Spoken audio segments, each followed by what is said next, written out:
ओम शांति।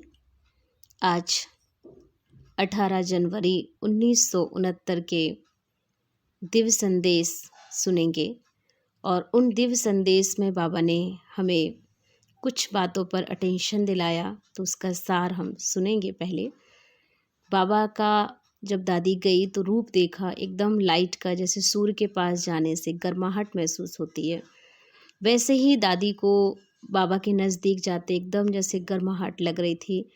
और वो शक्ति का रूप बाबा का था। जब भी ब्राह्मण भी बैठे हुए थे, बाबा वो शक्ति दे रहे थे। दादी ने बाबा के सामने भोग रखा और बाबा को कहा, बाबा भोग स्वीकार करिए। बाबा भी उस शक्ति रूप से ही जो है भोग स्वीकार कर रहे थे। और कुछ समय बाद दादी ने जब बाबा को पूछा कि बाबा मैं जा रही हूँ, बाबा कुछ संदेश हो बच्चों के लिए तो अवश्य दीजिए। तो बाबा ने यही कहा कि देखो बच्चे, आप सभी को बाबा यही शिक्षा देना चाहता है कि अब स्नेह रूप के साथ शक्ति रूप भी बनो, और शक्ति रूप से ही सेवाओं की प्रत्यक्षता ज़्यादा होगी। तो हमें अपने अंदर की शक्ति को जगाने की आवश्यकता है। और साथ में बाबा ने फिर दूसरा भी दृश्य दिखाया, और वह दृश्य था 3 फूलों का, कि ऐसे 3 फूल बाबा ने मर्ज किए कि जिसमें एक फूल जो अलग निकाले हुए बहुत ही सुंदर क्वालिटी वाले फ्लावर थे। दूसरे प्रकार के वो फूल थे बाबा के सामने जो में थोड़े थोड़े पत्ते थे, कुछ कमी थी। लेकिन तीसरे वो जिसमें बहुत सारे पत्ते थे और फूल थोड़े थे। तो बाबा ने उनसे एक संदेश दिया सभी बच्चों के लिए कि जो पहले नंबर के फूल वो मेरे बच्चे दिल पर चढ़ने वाले, जो बहुत ही छटे हुए बच्चे हैं, बहुत कम हैं। दूसरे वो हैं जिनमें थोड़ी बहुत खामियां हैं, और तीसरे वो जिनमें बहुत सारी प्रजा है और उसका संगठन का बल है। तो ऐसे ही एक प्रश्न पूछा बाबा से, तो बाबा ने जवाब दिया बहुत ही सुंदर कि जो देवता पर फूल चढ़ाए जाते हैं वो खास उसमें पत्ते निकाल के चढ़ाए जाते हैं। तो बाबा ने कहा कि बच्चा ऐसा क्यों होता है, क्योंकि पत्ते फूल का शो होते हैं, फिर भी पत्ते क्यों निकाल देते हैं। फिर बाबा ने सुनाया कि तुम बच्चों में भी ये सारी रस्म रिवाज बनी हुई है कि जो अर्पण हो जाता है उसके सारे पत्ते निकल जाते हैं। लेकिन जब तक हम अर्पण नहीं हुए हैं तब तक हमें सबके बीच में रहते हुए, प्रजा के साथ चलते हुए ही हमारी शोभा है। तो हमें सभी प्रजा को लेकर चलना है और प्रजा बनानी है। इस सेवा के लिए भी बाबा ने खास अटेंशन दिलाया।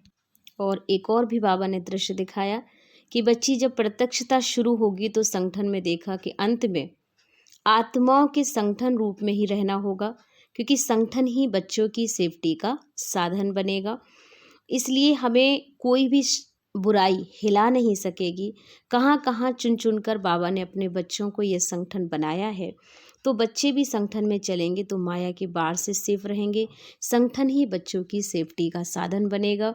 इसलिए बहुत अटेंशन रखना है हमें कि हमें अपने संगठन को नहीं तोड़ना है, चाहे अच्छे हैं या चाहे बुरे हैं, लेकिन हर एक के साथ संस्कार मिला करके हमें चलना है।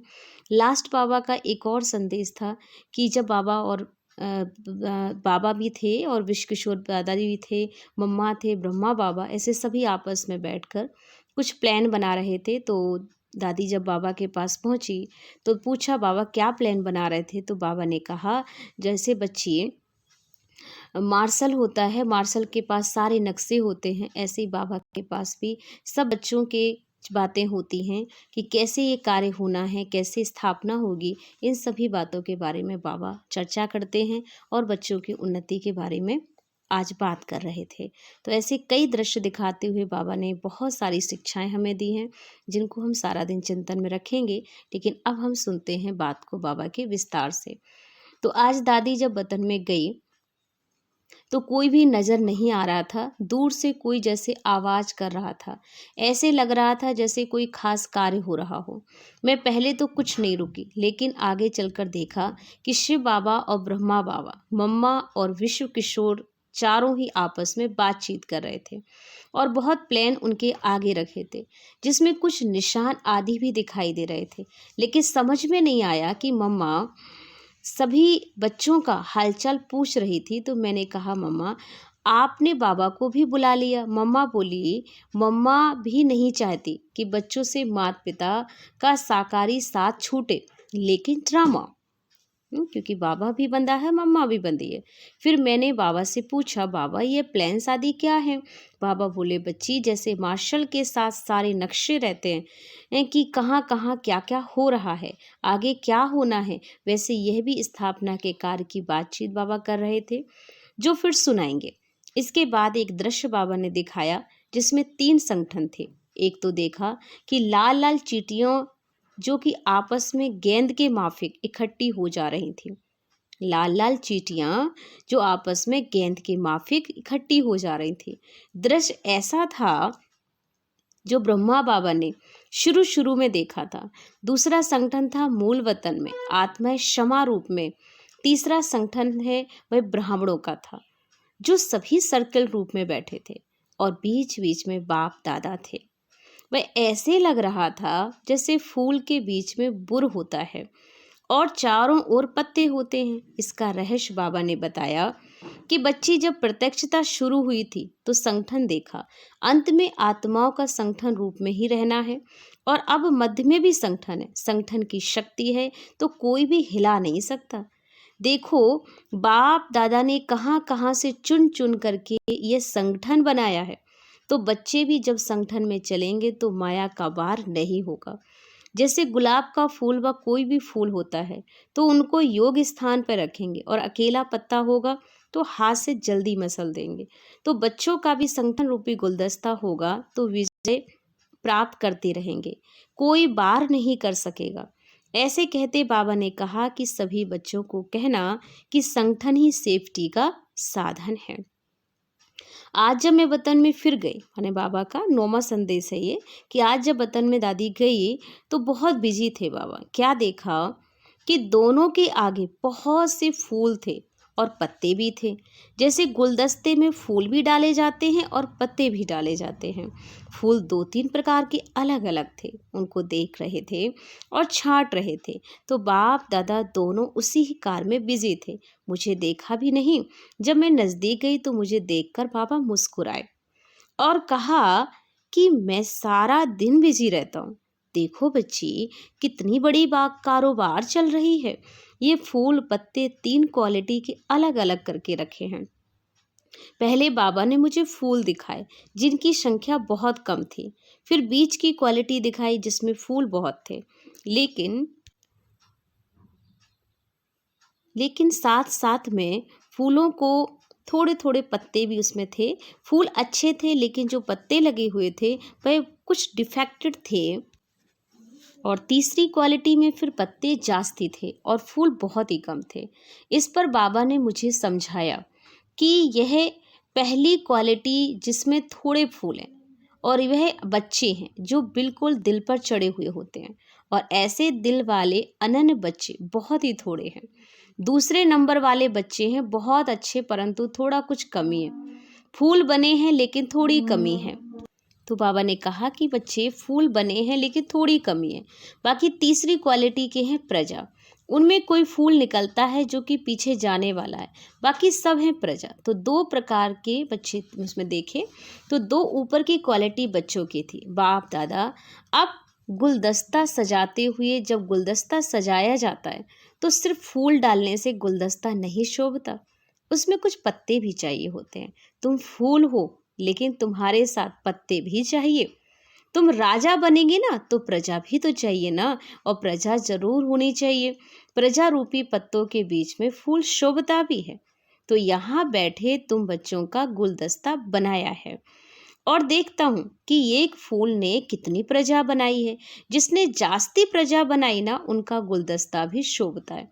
फिर बाबा ने एक प्रश्न पूछा कि जब कोई देवता पर फूल चढ़ाते हैं तो सिर्फ फूल चढ़ाते हैं, पत्ते निकाल देते हैं, क्यों? ध्यान से सुनिएगा, क्यों निकाल देते? पत्ते तो फूल की शोभा होते हैं, फिर पत्ते क्यों निकाल देते हैं? फिर बाबा ने सुनाया कि तुम बच्चों से ही ये सारी रस्म रिवाज होती है। जब तुम पहले अर्पण हुए तो अकेले थे, लेकिन फूल को अगर कुछ समय रखना हो तो पत्ते साथ में होंगे तो रख सकेंगे। वैसे ही जब तुम पहले अर्पण हुए तो तुम अकेले फूल अर्पण हुए हो। फिर तुमको 21 जन्म के लिए अविनाशी चलना है तो प्रजा रूपी पत्ते भी लगाए जाते हैं। पहले तुम आए थे, प्रजा नहीं थी, लेकिन अब तो तुम फूलों की शोभा ही प्रजा रूपी पत्तों से है, इसलिए बाप दादा कहते हैं प्रजा बनाओ। तो कितनी अच्छी क्लियर बात की बाबा ने कि अब प्रजा तैयार करनी होगी, क्योंकि प्रजा ही इस समय हमारी सेफ्टी का साधन भी है और आने वाले भविष्य में हमारे साथ भी रहेंगे, हमारी राजा की शोभा बनेंगे। फिर लास्ट बाबा का एक संदेश और भी है 10वें नंबर का कि आज जब मैं वतन में गई तो ऐसे लगा जैसे कोई सूर्य के नज़दीक जाए, तो सूर्य की गर्मी इस पर या सकाश तेज जाती है। ऐसे आज वतन में जैसे ही आगे बढ़ते गए तो ऐसे अनुभव हुआ जैसे कोई भट्टी के आगे जा रहा हो। आज बाबा लाल लाल लाइट में जैसे अव्यक्त फीचर में दिखाई दे रहे थे और सूर्य के समान किरणें निकल रही थी। क्या देखा कि नीचे बहुत बड़ी सभा है। ऐसे सभा साकार रीति में ब्राह्मणों की कभी नहीं थी। सभी ब्राह्मणों पर ये किरणें जा रही थी और मैं भी वतन में गई तो देखा मेरे पर भी वह किरणों की लाइट माइट आ रही थी। कुछ समय बाद मैं बाबा से उसी रूप में मिली और कहा, बाबा मैं भोग लेकर आई हूँ। बाबा भोग स्वीकार करते हुए सिखला रहे थे कि खाते समय जैसे लाइट माइट स्थिति में रहना है। फिर मैंने बाबा से पूछा कि बच्चों को याद प्यार तो दोगे ना? तो इस पर बाबा ने कहा कि स्नेह रूप तो बहुत देखा बच्चों ने, लेकिन स्नेह के साथ शक्ति रूप स्थिति जो बाबा बच्चों की बनाना चाहते हैं वह अभी तक थोड़ी कम है। तो आज बाबा स्नेह के साथ शक्ति भर रहे थे और कहा इसी से ही सर्विस में सफलता होगी। बाबा ने संदेश भी यह दिया कि सिर्फ स्नेह नहीं चाहिए, लेकिन साथ साथ शक्ति रूप भी बच्चों को बनाना होगा। बाबा ने संदेश भी यही दिया कि सिर्फ स्नेह नहीं, लेकिन साथ में शक्ति रूप भी बनना है, जो बाबा ने खुद दृश्य में दिखाया कि बच्चों को इस सृष्टि को लाइट माइट की किरणें देनी होगी।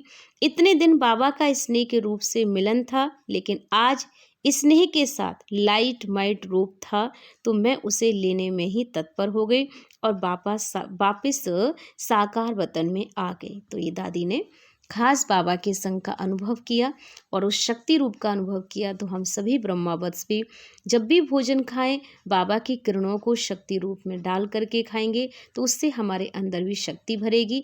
स्नेह तो बाबा प्यार हम पर लुटाता ही है, तो प्यार के साथ स्नेह के साथ साथ साथ शक्ति रूप को भी अवश्य धारण करेंगे। ओम शांति।